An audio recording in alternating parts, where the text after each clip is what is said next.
Hello friends. तो कैसे हैं आप लोग? तो फ्रेंड्स मैं जुड़ गया हूं आपके सेशन के साथ एंड आज जो है हम लोग करने वाले हैं अपने रिवीजन सेशन को। तो भाई हमारा फर्स्ट क्वेश्चन यहां पर होता है, यूनाइटेड नेशन का हेडक्वार्टर है तो भाई याद रख लेना वाशिंगटन डीसी, जेनेवा, बेल्जियम या फिर न्यूयॉर्क।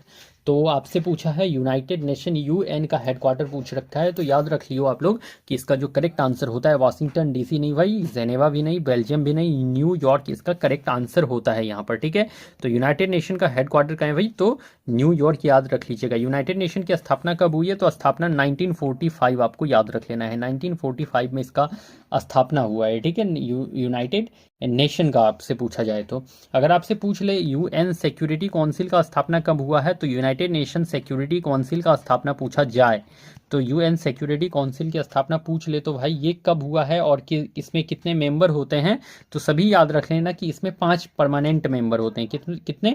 तो 5 परमानेंट मेंबर होते हैं भाई इसमें। इसमें टोटल मेंबर अगर आपसे पूछ ले तो टोटल मेंबर इसमें कितना होगा, टोटल कुल सदस्य, तो टोटल मेंबर 15 होते हैं, जिसमें से कि 5 जो है परमानेंट मेंबर होते हैं। याद ये भी रख लेना है आप लोगों को। अगर आपसे पूछा जाए कि वर्ल्ड बैंक होता है, वर्ल्ड बैंक का आपका मुख्यालय कहाँ पर है, तो याद रख लेना है आपको Washington DC. Washington DC world bank का मुख्यालय है, इसकी स्थापना 1944 में करी गई थी, 1944 में करी गई थी। ठीक है, अगर आपसे पूछा जाए यूनिसेफ तो यूनिसेफ का जो आपसे पूछा जाए कि इसका मुख्यालय कहाँ है, तो यूनिसेफ का भी याद रख लीजिएगा न्यूयॉर्क में है, न्यूयॉर्क में है यूनिसेफ का हेडक्वार्टर। अगर डब्ल्यू की बात करी जाए तो इसका स्थापना कब हुआ है, तो 1948 में डब्ल्यू का हेडक्वार्टर एंड जेनेवा में इसका हेडक्वार्टर हो जाता है, जेनेवा में हेडक्वार्टर एंड 1948 में इसका स्थापना हुआ था। ठीक है, अगर यूनेस्को की बात करी जाए, यूनेस्को की बात करी जाए तो याद रख लीजिएगा पेरिस, जो कि फ्रांस पेरिस में आपका क्या है, तो आपका इसका हेडक्वार्टर हो जाता है यूनेस्को का। WTO वर्ल्ड ट्रेड ऑर्गेनाइजेशन का स्थापना पूछ ले तो याद रख लेना है 1995 में and headquarter you have to remember Geneva. कहाँ पर? तो जेनेवा में WTO का हेडक्वार्टर एंड 1995 में इसका स्थापना हुआ है। अगर नाटो का पूछ ले कि नाटो का हेडक्वार्टर कहाँ है, तो याद रख लीजिएगा बेल्जियम में नाटो का हेडक्वार्टर है। कहाँ पर? तो बेल्जियम में नाटो का हेडक्वार्टर है। ये एक रिवीजन सेशन है आपका और रिवीजन देखो ऐसे ही करा जाता है, तो याद रख लेना आप लोग। तो नाटो का हेडक्वार्टर बेल्जियम। अगर सार्क का पूछ ले भाई, SAARC सार्क का पूछ ले तो इसका हेडक्वार्टर याद रख लेना नेपाल हो जाता है। कहाँ? तो नेपाल हो जाता है सार्क का हेडक्वार्टर। ठीक है, अगर आपसे पूछा जाए कि ब्रिक्स प्लस अब हो गया है, तो भाई ब्रिक्स प्लस का हेडक्वार्टर कहाँ है, तो याद रख लेना ब्रिक्स प्लस में टोटल मेंबर कितने होते हैं, तो 10 टोटल मेंबर होते हैं। ठीक है, और देखो टोटल मेंबर कितने, तो 10 टोटल मेंबर होते हैं इसमें ब्रिक्स में। ठीक है, कितने? तो 10।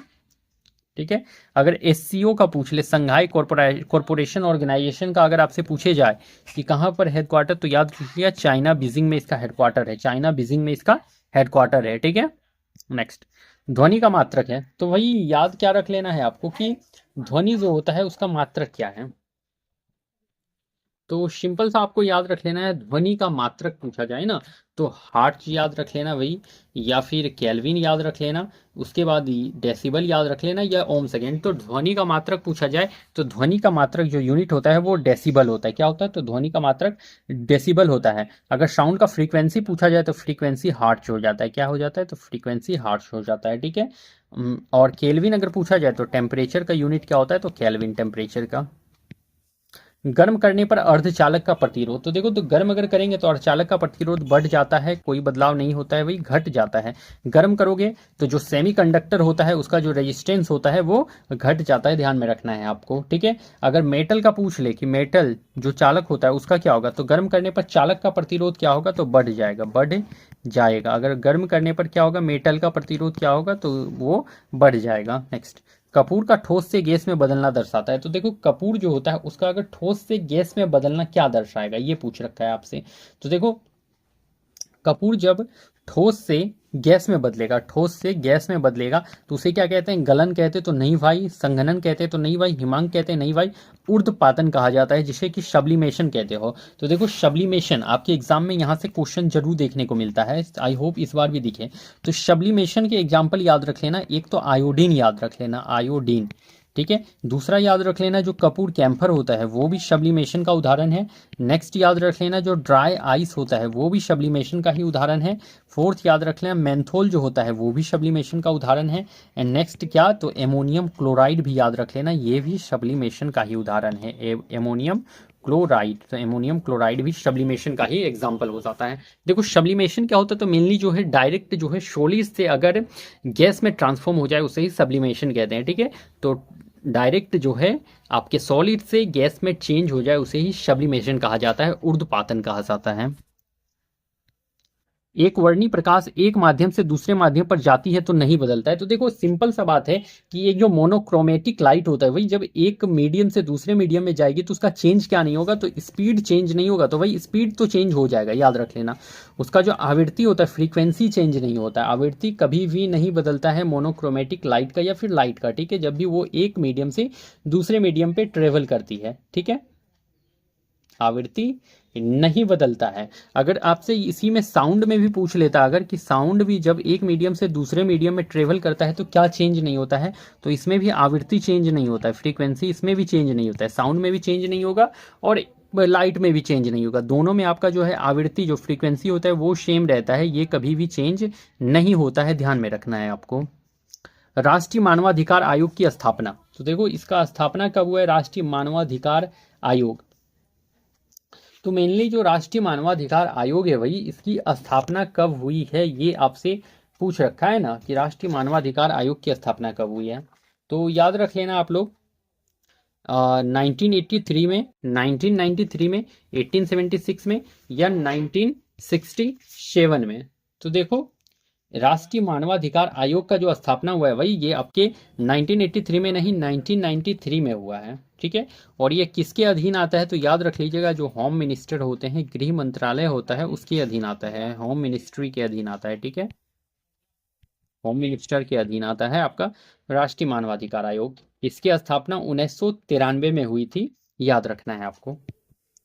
विटामिन ऊर्जा देता है, हाँ नहीं, कभी देता है कभी नहीं देता है, एक से अधिक। तो सिंपल सा बात है कि भाई विटामिन ऊर्जा देता है, तो वही याद रख लेना कि विटामिन जो है कभी भी ऊर्जा नहीं देता है, विटामिन देता क्या है, तो आपके डिजीज से लड़ने की क्षमता देता है, रोग से लड़ने की क्षमता, डिजीज से लड़ने की क्षमता देता है विटामिन, ठीक है। तो डिजीज से लड़ने की क्षमता देता है विटामिन, इसको याद रख लेना है। महासागरीय परपट्टी में होता है, तो महासागरीय परपट्टी में क्या होता है, सिलिका प्लस फेरस होता है, सिलिका प्लस एल्युमिनियम होता है, सिलिका प्लस मैग्नीशियम होता है या फिर कोई नहीं। तो महासागरीय परपट्टी में सिलिका फेरस नहीं होता है, सिलिका एल्युमिनियम नहीं होता है, सिलिका और मैग्नीशियम होता है, जिसे कि भाई सीमा भी कहा जाता है, सीमा, ठीक है। तो सिलिका प्लस मैग्नीशियम ये कहाँ पर होते हैं, तो महासागरीय परपट्टी में होते हैं, ठीक है। अगर आपसे पूछा जाए कि अगर आपसे पूछ दे कि ये जो सिलिका और एल्युमिनियम होता है ये कहाँ पर प्रेजेंट होता है, तो याद रखिएगा कि ये अर्थ के क्रस्ट में प्रेजेंट होता है, अर्थ के क्रस्ट में सिलिका और एल्युमिनियम प्रेजेंट होता है। अगर पूछ ले कि सिलिका और मैग्नीशियम,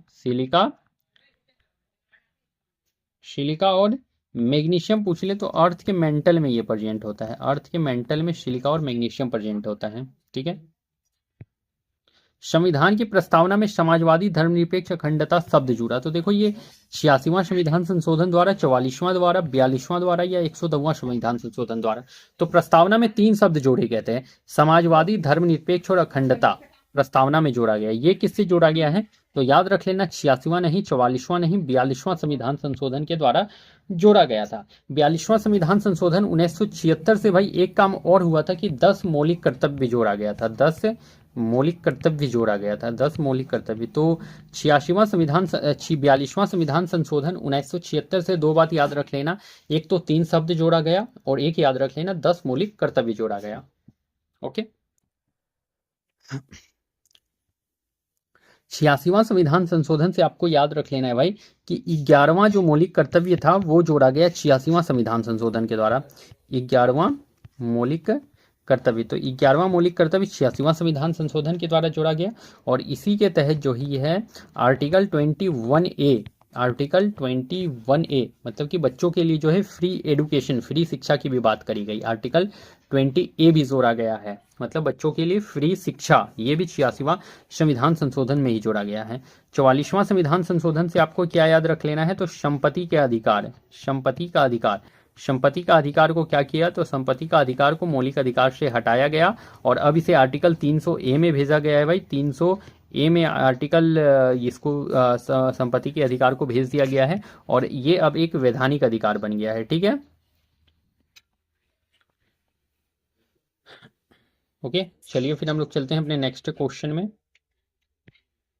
11वां मौलिक कर्तव्य जोड़ा गया, तो 11वां तो 86वां संविधान संशोधन के द्वारा ही जोड़ा गया है, आपको ये याद रख लेना है। ठीक है, 11वां जो है आपका मौलिक कर्तव्य जोड़ा है 86वां संविधान संशोधन, और ये हुआ कब था, तो 2002 में हुआ था। ठीक है, 73वां संविधान संशोधन से क्या जोड़ा गया है, तो पंचायती राज, पंचायती राज। एंड 74वां संविधान संशोधन से क्या जोड़ा गया है, तो वही नगर निगम जोड़ा गया है, नगर निगम। ओके, राज्यसभा का सभापति, तो देखो राज्यसभा का जो सभापति होता है वो कौन होता है, पूछा जाएगा आपसे कि राज्यसभा का सभापति कौन होता है। तो देखो ये जो राज्यसभा का सभापति होता है वो कौन होते हैं, तो वही हमारे जो वाइस प्रेसिडेंट होते हैं, वाइस प्रेसिडेंट वो राज्यसभा के सभापति होते हैं, वाइस प्रेसिडेंट। ठीक है, ये क्या होते हैं, तो ये सदन के सदस्य होते हैं, सदन का सदस्य नहीं होता है, सदन का सदस्य हो सकता है या नहीं भी, एक से अधिक। तो देखो जो राज्यसभा का सभापति होता है भाई वो सदन का सदस्य नहीं होता है। ठीक है, राज्यसभा का सभापति सदन का सदस्य नहीं होता है, और राज्यसभा का सभापति कौन होता है, तो वाइस प्रेसिडेंट होते हैं, उपराष्ट्रपति होते हैं। ठीक है, अगर आपसे पूछा जाए कि लोकसभा का सभापति क्या होता है, तो लोकसभा का सभापति जो है वो सदन का सदस्य होता है, लोकसभा का सभापति, लोकसभा का सभापति, तो लोकसभा का सभापति जो है वो सदन का सदस्य होता है, ध्यान में रखना है।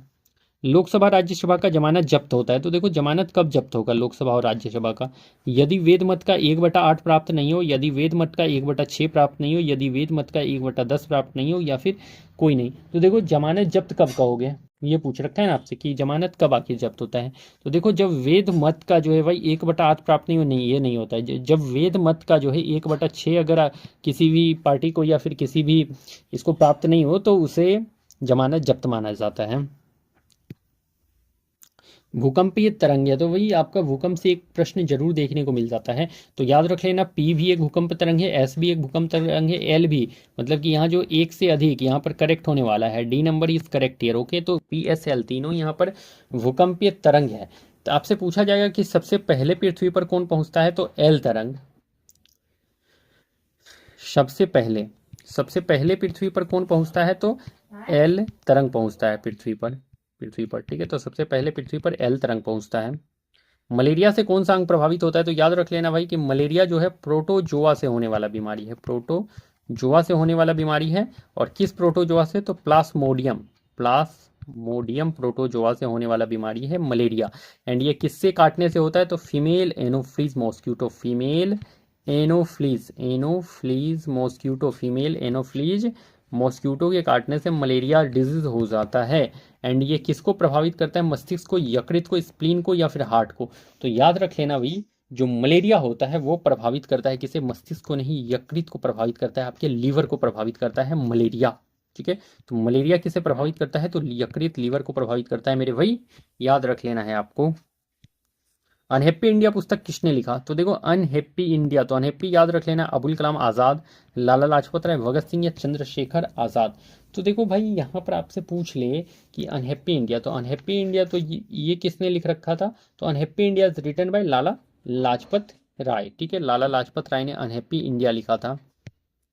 कांग्रेस अधिवेशन के सबसे कम उम्र और सबसे लंबे समय तक कांग्रेस के अध्यक्ष, तो देखो सबसे कम उम्र, कांग्रेस के सबसे कम उम्र मतलब कितना, तो ये उम्र था 35 साल। ठीक है, तो 35 ईयर्स। ठीक है, और सबसे लंबे समय मतलब कि 6 साल के लिए रहे थे, 6 साल तक अध्यक्ष कौन रहे, महात्मा गांधी, तो नहीं भाई महात्मा गांधी नहीं, डब्ल्यू.सी. बनेश जी तो नहीं, अबुल कलाम आजाद जो थे सबसे कम एज और सबसे लंबे समय तक कांग्रेस के अध्यक्ष रहे थे। महात्मा गांधी जो थे एकमात्र अधिवेशन का अध्यक्षता किए थे वो था बेलग्राम अधिवेशन, और ये अधिवेशन हुआ कब था, तो बेलग्राम अधिवेशन 1924 में, बेलग्राम या बेलगांव अधिवेशन 1924 में ये पहला बार अध्यक्षता किए थे महात्मा गांधी। ठीक है, अगर आपसे एक क्वेश्चन और पूछा जाता है कि किस अधिवेशन में महात्मा गांधी पहली बार भाग लिए थे, तो याद रख लेना जो महात्मा गांधी पहली बार भाग लिए थे वो ये 1901 के कोलकाता अधिवेशन में लिए थे भाग। महात्मा गांधी पहली बार जो है 1901 के कोलकाता अधिवेशन में भाग लिए थे। ठीक है। लेकिन अगर पूछ ले कि किस अधिवेशन का अध्यक्षता किए थे महात्मा गांधी एकमात्र, तो वो बेलग्राम अधिवेशन 1924 का अध्यक्षता किए थे मात्र एक बार, ठीक है। और भाग लिए थे 1901 के कोलकाता अधिवेशन में, जहां का अध्यक्षता किसने करा था, तो एडल्फी वाचा ने करा था। एडल्फी वाचा याद रखना है, एडल्फी वाचा ने करा था। WC बनर्जी भाई, ये तो हमारे 1885 कलकत्ता अधिवेशन के पहले अधिवेशन के अध्यक्ष थे आपके, ठीक है। 1885 जो फर्स्ट अधिवेशन हुआ था उसके अध्यक्ष थे। फर्स्ट अधिवेशन के क्या थे, तो पहले अधिवेशन के अध्यक्ष थे WC बनर्जी, ठीक है। सरोजनी नायडू, तो पहली भारतीय महिला अध्यक्ष, पहली भारतीय महिला अध्यक्ष, कांग्रेस की पहली भारतीय महिला अध्यक्ष, कांग्रेस की पहली भारतीय महिला अध्यक्ष, ठीक है। और ये कब, तो 1985 के कानपुर अधिवेशन में ये बात हुई थी। कानपुर अधिवेशन की इन्होंने अध्यक्षता करी थी 1925 का। सबसे अधिक जनघनत्व किस राज्य का, जनघनत्व अगर पूछा जाए तो महाराष्ट्र का, केरल का, बिहार का, कोई नहीं। तो बिहार का जनघनत्व जो है वो सबसे अधिक हो जाता है। किस राज्य का, तो महाराष्ट्र का जो है, महाराष्ट्र कहता हूँ यार, ये आपके बिहार का जनघनत्व जो है वो सबसे ज्यादा माना जाता है, बिहार का, ठीक है। तो बिहार का जनघनत्व जो है वो सबसे अधिक है, ध्यान रखना है आपको। तो फ्रेंड्स, हमारा आज का सेशन यहाँ पर कंप्लीट होता है। तो आप लोगों को मैंने यहाँ पर सभी प्रश्नों का डिटेल डिस्कशन भी कराया, एक रिवीजन सेशन था, तो अच्छे से आप लोग कर लीजिएगा। तो चलिए मैं फिर मिलता हूँ कल किसी नेक्स्ट वीडियो में, तब तक के लिए आप लोगों को thank you and best of luck.